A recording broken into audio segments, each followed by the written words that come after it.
की बात है। एक जतनपुर नाम के गांव में बागेश्वर नाम का गरीब किसान रहता था। उनके घर में उनकी पत्नी कोमल और उनके 16 साल का लड़का एक साथ रहते थे। बागेश्वर को सिर्फ खेती करने आती थी। उसके अलावा उसने कोई और काम नहीं सीखा था। सही समय पर बारिश न होने की वजह से उसके खेत में फसल ही नहीं होते थे, जिसके कारण परिवार चलाना बहुत कठिन हो रहा था। एक दिन सुनिए जी, आज तो घर में बिल्कुल भी कुछ राशन नहीं है। मुझे तो कुछ समझ नहीं आ रहा कि अब मैं क्या करूं।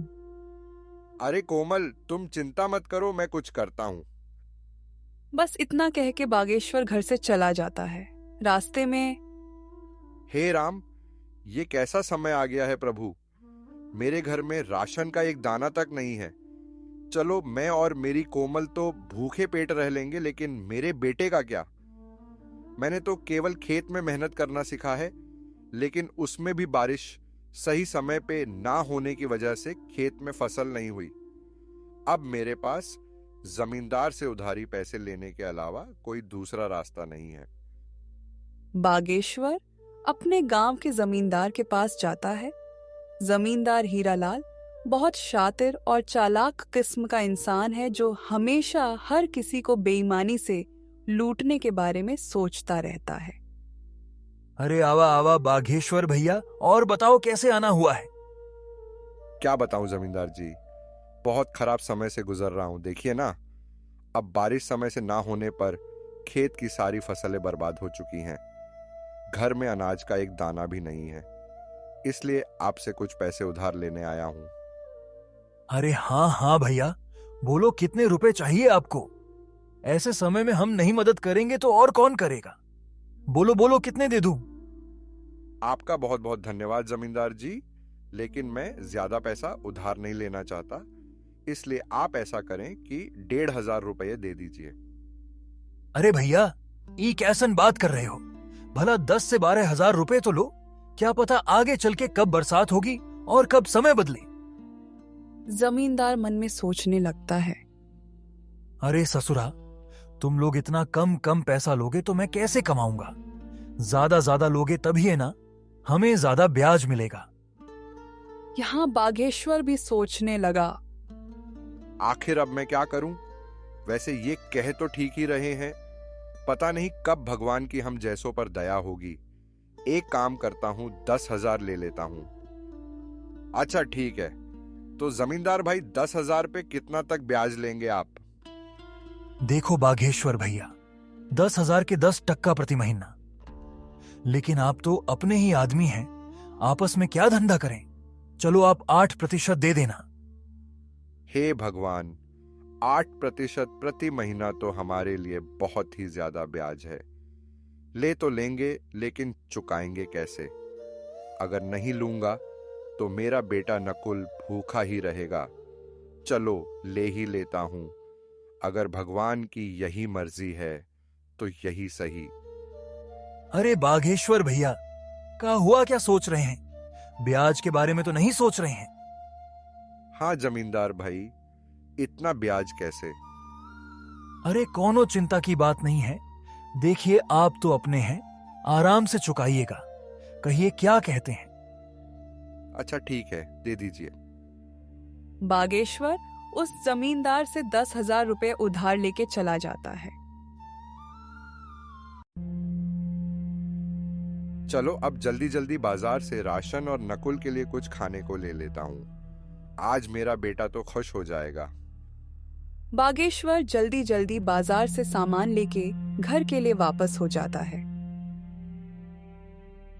घर पहुंचते ही कोमल बागेश्वर के हाथ में सामान देखकर खुश हो जाती है और कहती है, हाजी, ये सामान पैसे कहाँ से मिले जी। देखो कोमल, मुझे पता है तुम मुझ पर गुस्सा करोगी, लेकिन मेरे पास और कोई चारा भी नहीं था। मैं समझ गई जी, आपने किसी से उधारी पैसे लिए होंगे। पर कोई बात नहीं, मैं भी वही सोच रही थी। लेकिन ऐसे समय में गांव में किसी के पास देने के लिए पैसे नहीं हैं। तो क्या आप जमींदार से उधारी पैसे लेके आए हो? हाँ कोमल, लेकिन तुम चिंता मत करना, भगवान के घर देर है अंधेर नहीं। अभी इस वक्त मेरे बेटे से बढ़ के और कुछ नहीं है। हाँ, आप कह तो सही रहे हो, लेकिन वह जमींदार बहुत चालाक और बेईमान है। वह बहुत ज्यादा ब्याज लेता है और समय पे पैसे ना देने पर खेत या घर छीन लेता है। आपने कितने रुपए उधार लिए?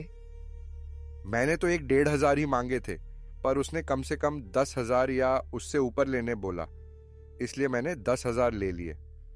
सुनो ना कोमल, अब मेरे बेटे के आने का टाइम हो गया है।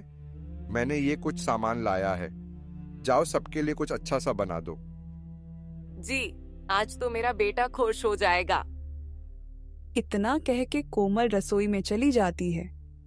कोमल ने बहुत ही स्वादिष्ट खाना बनाई। खाने की खुशबू पूरे घर में महक रही थी। वाह कोमल, तो अपने बेटे की मनपसंद खीर बना रही हो। दोपहर में नकुल घर आ जाता है। अपना पसंदीदा खाना देखकर वो बहुत खुश हो जाता है। बड़े दिनों बाद बागेश्वर के परिवार में आज सभी के चेहरे पर खुशी थी। माँ, खाना तो बहुत बहुत ज्यादा स्वादिष्ट था। आज तो सच में माँ, मजा आ गया। अच्छा पापा, मेरे दोस्त सोमनाथ ने आज मुझे बुलाया है। कह रहा था कि आज वो मुझे अपने पापा से मिलवाने वाला है, इसलिए मैं वहां जा रहा हूं। 1-2 घंटे में वापस आ जाऊंगा। ठीक है बेटा, जाओ, लेकिन संभल के जाना और संभल के आना, ठीक है?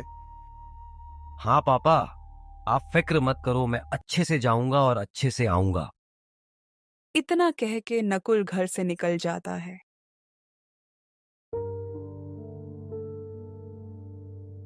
भगवान, मैं जानता हूं कि हमारे खेत में थोड़ा भी फसल नहीं हुआ है और मेरे पिताजी सिर्फ मेरे लिए पैसों का इंतजाम किए हैं। भगवान जी, कृपया कुछ ऐसा कीजिए कि मैं अपने माता पिता की चिंता दूर कर सकूं।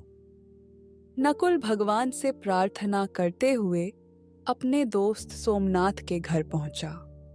दरवाजे पर उसका दोस्त उसका इंतजार कर रहा था। अरे नकुल, तू आ गया। आजा, अंदर आजा। चल, मेरे पिताजी तुझसे मिलने के लिए कब से इंतजार कर रहे हैं। सोमनाथ, पर तेरे पिताजी मुझसे क्यों मिलना चाहते हैं? वो तू पिताजी से ही पूछ लेना। सोमनाथ का घर काफी बड़ा और सुंदर था। उसके घर में उसके माता और पिताजी रहते थे। सोमनाथ अपने पिताजी से अपने दोस्त नकुल के बारे में बताया था कि उसके पिताजी बहुत कड़ी मेहनत करते हैं, खेत में घंटों काम करते हैं, लेकिन पैसे की वजह से परिवार में बहुत टेंशन है। आओ बेटे नकुल, कैसे हो? नमस्ते अंकल जी, नमस्ते आंटी जी। मैं ठीक हूं, आप सभी कैसे हैं? खुश रहो बेटा, हम सब भी बहुत अच्छे हैं।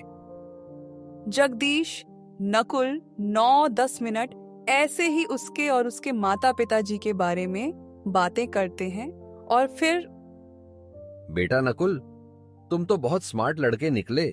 बेटा, कल से तुम दोपहर में स्कूल से आके खाना खा के यहाँ चले आना।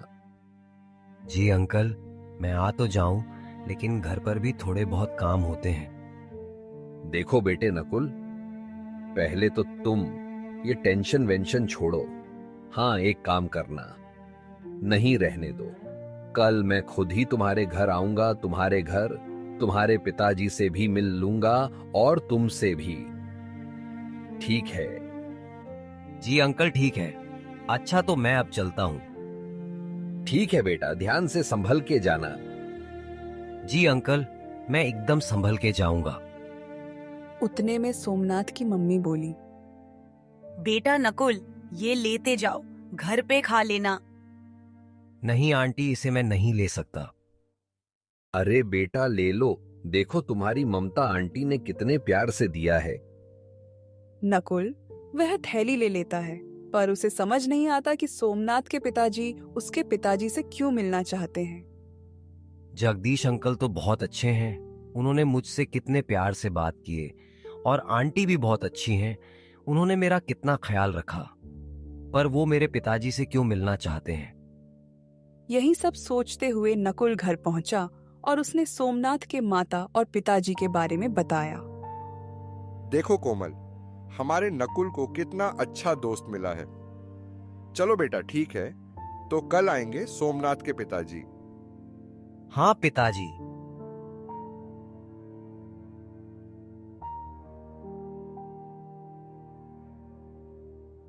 अगले दिन दोपहर में सोमनाथ अपने पापा को नकुल के घर ले आया। अरे बेटा नकुल, घर में नहीं बुलाओगे? अरे सर, आइए आइए। अरे कोमल देखो, हमारे नकुल के दोस्त और उनके पापा आए हैं। कोमल फट से सोमनाथ के पापा के लिए दूध वाली चाय बनाकर ले आती है। चाय पीने के बाद जगदीश जी बागेश्वर जी से कहते हैं, सुनिए बागेश्वर जी, मैं आपसे थोड़ी बात करना चाहता हूं। जी सर, कहिए क्या कहना चाहते हैं।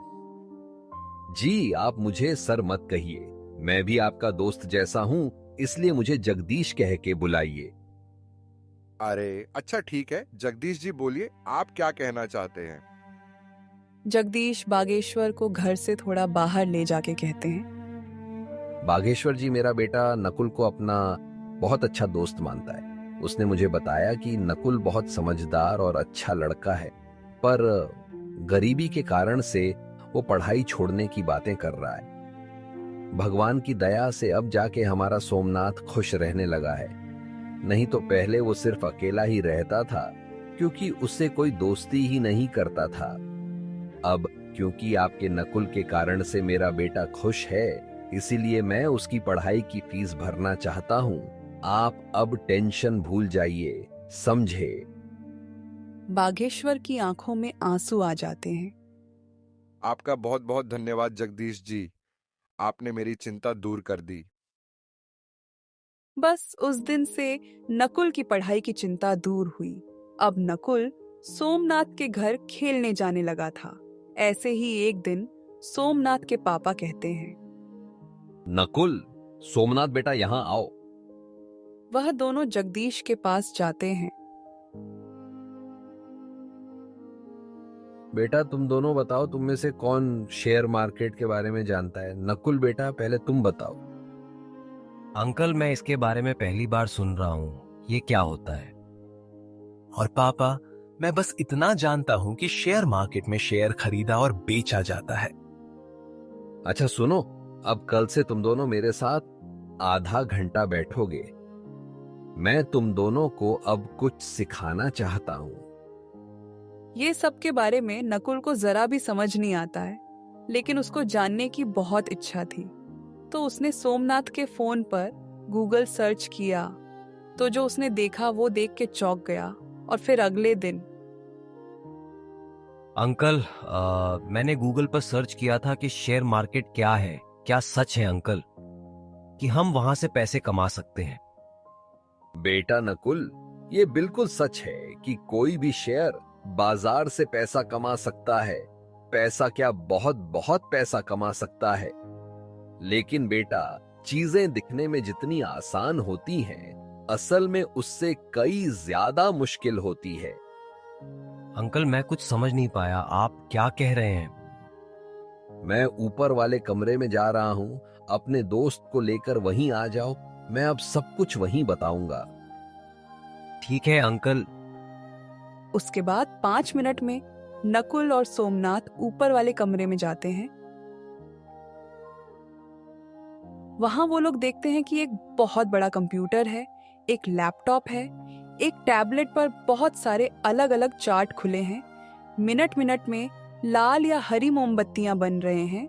उन्हें ये सब कुछ समझ नहीं आता, लेकिन नकुल को इतना मालूम पड़ चुका था कि ये शेयर मार्केट कुछ तो है।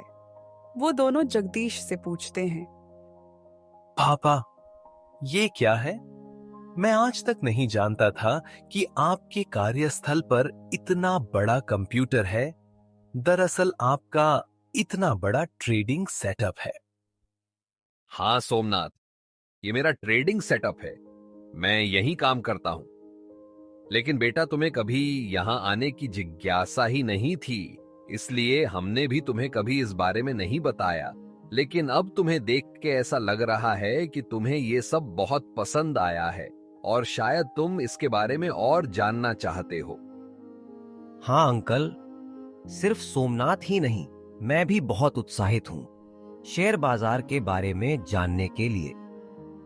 बिल्कुल बेटा नकुल, क्यों नहीं। मैं यही तो तुम्हें और सोमनाथ को बताना चाहता था कि शेयर बाजार की दुनिया बहुत बड़ी है।